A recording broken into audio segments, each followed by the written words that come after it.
राधे राधे साथियों, आप सभी का आपके अपने YouTube चैनल BL सर एवं सृष्टि क्लासेज के ऑनलाइन प्लेटफॉर्म पर हार्दिक स्वागत और अभिनंदन। साथियों, आज का ये सेशन बहुत महत्वपूर्ण होने वाला है उन साथियों के लिए जिनका चयन चतुर्थ श्रेणी भर्ती परीक्षा डॉक्यूमेंट वेरिफिकेशन के लिए हुआ है। अभी उनका स्क्रूटनी फॉर्म भरना शुरू हो रखा है, तो आप जिन्होंने फॉर्म नहीं भरा है जल्दी से अब अपना जो फॉर्म है उसको कंप्लीट कर लें। उसमें कुछ समस्याएं भी आई है। जो भी समस्या है, आलोक राज जी ने खुद ने ट्वीट करके कहा है कि समस्याएं तो आती रहेगी, मस्त रहा करो, टेंशन लेने की आवश्यकता नहीं है। कोई डॉक्यूमेंट अपलोड होने से रह भी गया तो उसे आप ऑफलाइन डॉक्यूमेंट वेरिफिकेशन में ले जाना, मेन आपका वही मोटो है। अभी वाला कुछ नहीं है, अभी केवल आपने कर दिया, इसका न तो कोई रिजेक्ट होगा नहीं है कोई चेक होगा। आपको क्या करना है, आपको वो डॉक्यूमेंट जो ओरिजिनल है वो आपको ऑफलाइन डीवी में लेके जाना है। सर ऑफलाइन डीवी कब होगा? तो इसको लेके एक नोटिस आ चुका है आपका। जैसे स्क्रूटनी 23 को कंप्लीट हो जाता है, आपको अपने डॉक्यूमेंट ऑफलाइन रूप से तैयार रखें। कितने सेट रखने हैं, किसके क्या रखने हैं, कौन सा ओरिजिनल लगेगा, कौन सा फोटोकॉपी लगेगा, इन सब की चर्चा इस वीडियो में करने वाले। तो सबसे पहले तो आप सभी साथी इस वीडियो को शेयर कर देंगे। जहां पर भी व्हाट्सएप का स्टेटस लगाना है, कोई टेलीग्राम चैनल है, फेसबुक है, इंस्टाग्राम है, सभी साथियों को ये वीडियो जरूर शेयर करेंगे। वीडियो को लाइक कर देंगे। चैनल पर पहली बार जो साथी विजिट कर रहे हैं, चैनल को सब्सक्राइब कर ले, क्योंकि इस चैनल के माध्यम से हर ऑथेंटिक न्यूज आपको सबसे पहले मिलती है। ठीक है, तो आज के इस वीडियो को आप अंत तक देखोगे तभी ही आपकी सारी समस्याओं का समाधान होगा कि मेरा किस चरण में होगा, कौन सा मुझे डॉक्यूमेंट लेना है। आधा अधूरा देखे बिना कमेंट भी नहीं करना है, न व्हाट्सएप पे मैसेज करना है, क्योंकि आप इतने छोटी छोटी समस्या को लेके जो मैसेज कर देते हो वो मैसेज मेरे पास इतने हो जाते हैं कि मैं देख नहीं पाता हूँ। स्कूल टाइम में वैसे नहीं देख पाता हूँ, और उसके बाद में आपकी कोई और समस्या है तो वो भी रह ही जाती है। तो आप लोगों की सबसे बड़ी समस्या है, उसको मैं दूर करने के लिए आप जो भी काम का मैसेज होता है ना, वो कॉमन बात यहां पर मैंने बता दी हूं कि कोई डॉक्यूमेंट अपलोड होने से रह गया तो कोई दिक्कत नहीं, ऑफलाइन में ले जाना। कोई त्रुटि हो गई तो भी कोई शपथ पत्र नहीं चाहिए, वहां बता देना, वही वैलिड रहेगा। ठीक है, तो इस वीडियो में डीवी डेट आ चुकी है। आपके डॉक्यूमेंट वेरिफिकेशन ऑफलाइन कब होंगे, कितने चरणों में होंगे, इसके बारे में आप किस चरण में होगा, इसका पता आपको कैसे चलेगा, इसके बारे में भी अपन चर्चा करेंगे। कौन कौन से डॉक्यूमेंट लेके जाने, कौन से वहां आपको सीधे प्रिंट आउट के रूप में लेके जाने, कौन से फोटोकॉपी के रूप में लेने जाने हैं, और आपको ज्वाइनिंग कब देंगे। लास्ट में मैं बताऊंगा कि इस डेट के अकॉर्डिंग आपको ज्वाइनिंग कब तक मिल सकती है। पहले देखते हैं इस लेटर को, जो लेटर शिक्षा विभाग का है। सबसे बड़ी बात तो ये है कि शिक्षा विभाग की एक बड़ी अच्छी बात होती है कि वो अपना नोडल विभाग यहाँ शिक्षा विभाग को बनाया है। नोडल जो विभाग है इस चतुर्थ श्रेणी के लिए, वो कौन सा विभाग रहा है? शिक्षा विभाग। तो अब आपकी जो भी नोटिफिकेशन आने वाले हैं वो आपको शिक्षा विभाग कहाँ पर है? बीकानेर से, वहां से आएंगे आपके पास में निदेशालय से सूचना। इनके अकॉर्डिंग इन्होंने एक पत्र का जवाब देते हुए पेश किया है कि चतुर्थ श्रेणी के दस्तावेज अपन कब शुरू करने वाले। तो यहाँ पर कार्यालय में जो प्रशिक्षण होगा उसकी डेट इन्होंने दी है 23/2/2026 को इनका प्रशिक्षण होगा। 23 तारीख को आपका स्क्रूटनी। मॉडल स्तर पर टीमों का गठन हो जाएगा 24/2/2026 तक। टीमों के गठन को आपको इस ईमेल पे बताना है। विभाग पर प्रथम प्रशिक्षण होगा 26/2 को, विभाग स्तर पर द्वितीय 27/2 को, और विभाग द्वारा VC के माध्यम से संपूर्ण प्रक्रिया की 5/3/2026 को हो जाएगा। और दस्तावेज का प्रथम चरण कब से कब तक है? तो पहला चरण है आपका 9 तारीख से शुरू होगा और 13 तारीख तक, 9 मार्च से लेकर आपका 13 मार्च तक 5 दिन का पहला चरण चलने वाला है। जहां तक ये नोटिफिकेशन मुझे लग रहा है, इसके हिसाब से शिक्षा विभाग को बहुत बड़ा अनुभव है, क्योंकि शिक्षा विभाग ने रीट की बहुत बड़ी भर्तियां करवाई है और उनका डॉक्यूमेंट वेरिफिकेशन करवाया।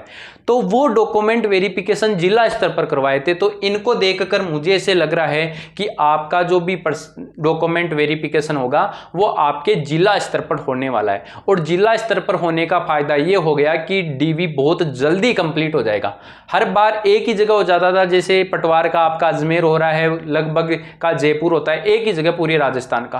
अब आपका जिला स्तर के ऊपर या ज्यादा से ज्यादा संभाग स्तर, मुझे तो लग रहा है शिक्षा विभाग हर बार जिला स्तर पर करवाता है, तो आपका डॉक्यूमेंट वेरिफिकेशन कहाँ हो जाएगा, जिला स्तर के ऊपर हो जाएगा। इस तारीखों को देखते हुए ऐसे लग रहा है। तो पहला चरण 9/3/26 से लेकर 13/3/26 तक, क्लियर है, 5 दिन का। दूसरा चरण आएगा वो 16 से आएगा। सर ये 2 दिन क्या करेंगे, 14 और 15 को छुट्टी रखेंगे, शनिवार आ जाएगा शायद।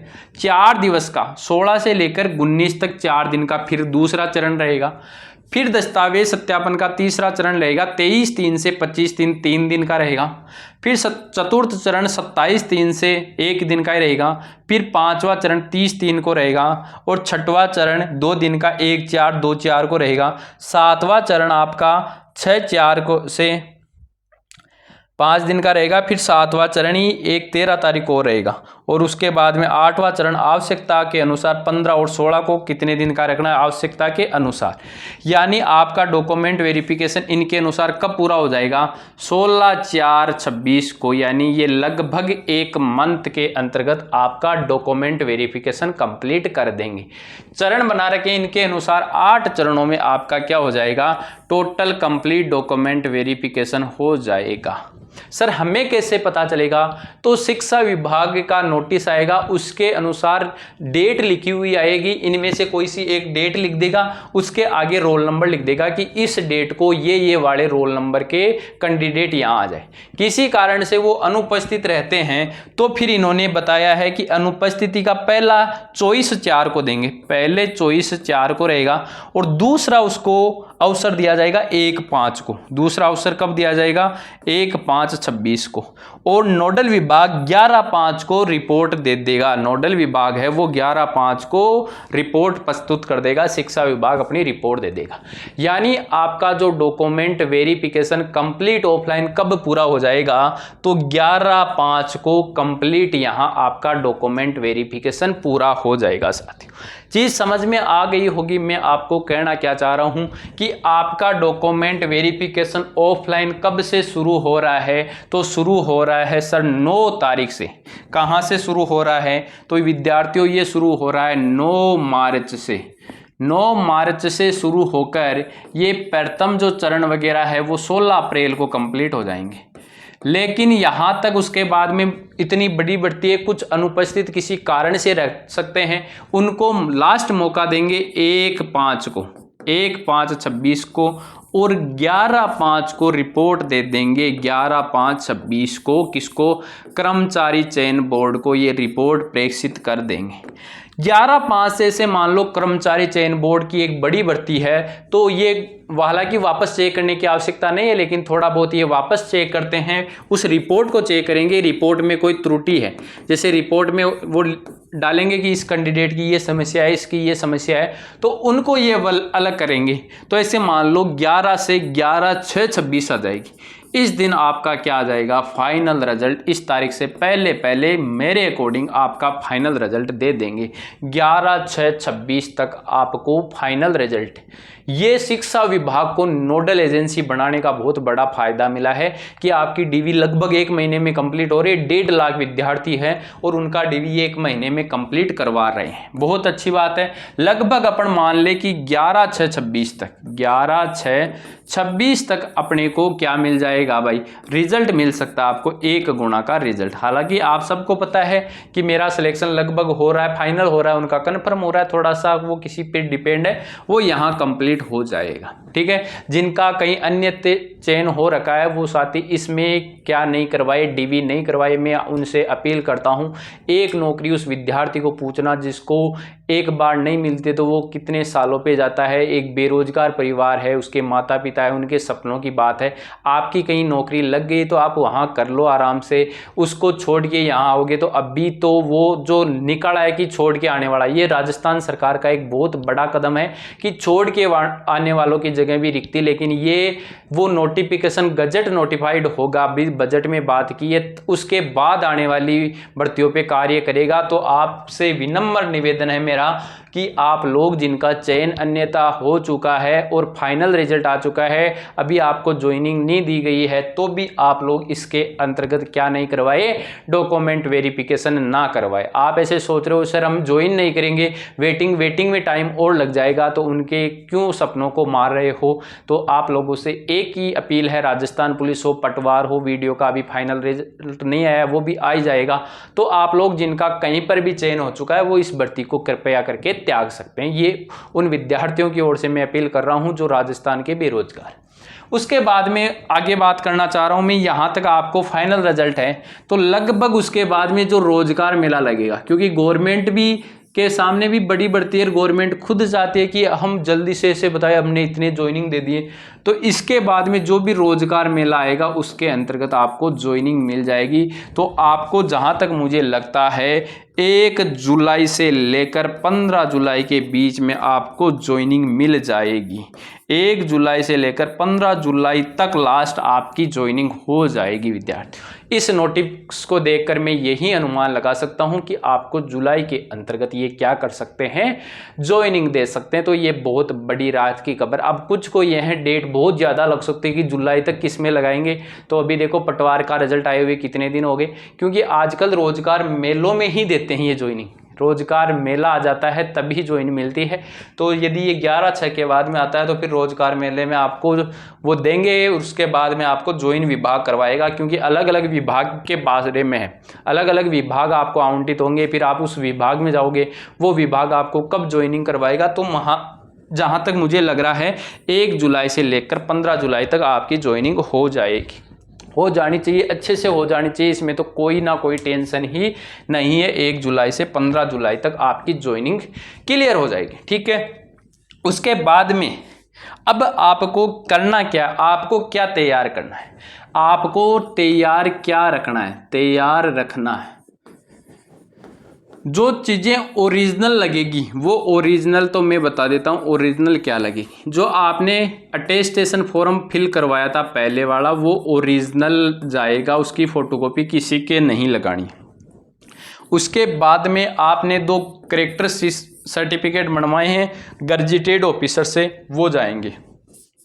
उसके पास में आपके पास में एडमिट कार्ड होना चाहिए, ठीक है। उसके बाद में आपके पास में जब आपने फॉर्म भरा था तो फॉर्म की स्लिप, फॉर्म का रिसिप्ट, फॉर्म की स्लिप आपके पास में होनी चाहिए, इसकी 2 कॉपी होनी चाहिए, ठीक है। एडमिट कार्ड एक हो सकता है, सीसी ओरिजिनल लगेंगे। उसके बाद में आपने स्क्रूटनी भरा था, क्या भरा था, स्क्रूटनी भरा था, उसके 2 फॉर्म होने चाहिए, उसकी भी कितनी फाइल होनी चाहिए, 2 फाइल होनी चाहिए। जो आपके 110 रुपये का चालान कटा है उसकी रिसिप्ट होनी चाहिए, वो भी 2। ये सारी चीज़ें आपकी मतलब वो ओरिजिनल ही होगी आपके लिए, उसका प्रिंट आउट निकालना है, ये चीज़ें आपकी ओरिजिनल लगेगी।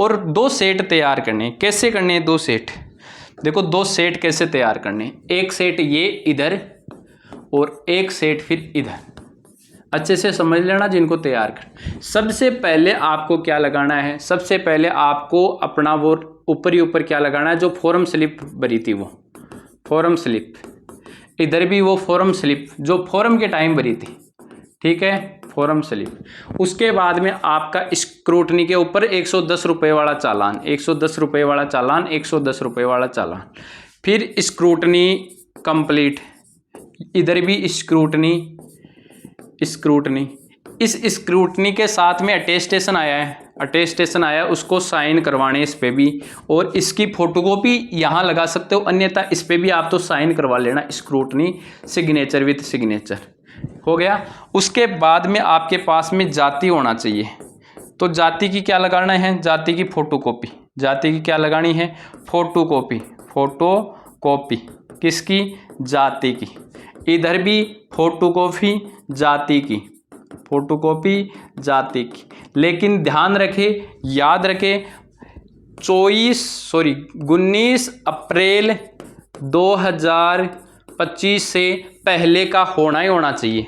एक तो कम से कम इससे पहले का कब का ही हो, एक तो वो होना ही होना चाहिए। और उसके बाद में यदि नवीन लगाया है तो वो होना ही चाहिए। नया लगाया तो वो इससे पहले का भी एक फोटोकॉपी आपके पास में होनी चाहिए। ये ओरिजिनल भी आपके पास में रखने, जमा नहीं करवा के आने।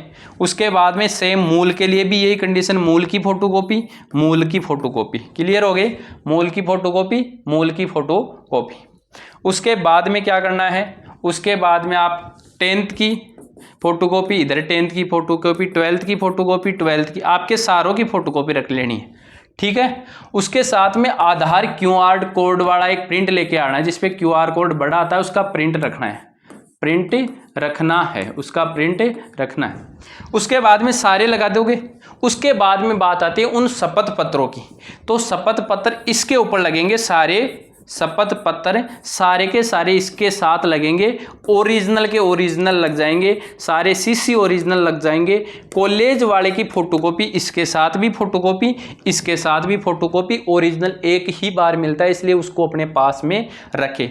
इन शपथ पत्र की इस फॉर्मेट के साथ में फोटोकॉपी नहीं लगवानी है, कोई जरूरी नहीं है। ये इधर एक के साथ ही रहेंगे शपथ पत्र। जो भी बनवाइए इस दूसरे सेट के साथ में आपके शपथ पत्र नहीं रखने चाहिए, आपको मेरा मानना ये। समझ में आ गई होगी चीज। आपको मैंने 2 सेट बनाना बता दिया कि कैसे बनाओगे। बाकी शिक्षा विभाग की और विस्तृत विज्ञप्ति आ जाएगी, उसके ऊपर मैं और बता दूंगा। बाकी ये तो अभी आपको तैयार लगभग कर लेने हैं। फोटोकॉपी एक सेट इधर, एक सेट इधर। पूरे शपथ पत्र यहाँ ओरिजिनल रहेंगे। शपथ पत्र की फोटोकॉपी कोई मायने नहीं रखती, इसलिए इधर उनकी कमी रखनी है, वो इधर नहीं लगानी है। कहीं उनकी फोटोकॉपी कर करके इधर लगाओ। ठीक है। कैरेक्टर सर्टिफिकेट यहाँ लगा देना है। कैरेक्टर सर्टिफिकेट ओरिजिनल 2 के बनवाए ना, तो एक जने का इधर लगा देना है, दोनों एक जने के इधर लगाने हैं। ठीक है। किसी में भी लगा देना जैसा मन करे। और ये एक सेट हो जाएगा, पूरा चेक हो ही जाएगा। मैंने बता दिया अच्छे से। और जाति मूल के लिए विशेष मैं बता रहा हूँ, जाति और मूल का विशेष ध्यान रखें। वहाँ से वापस 7 दिन का टाइम लेकर आओगे। जाति यदि 19 अप्रैल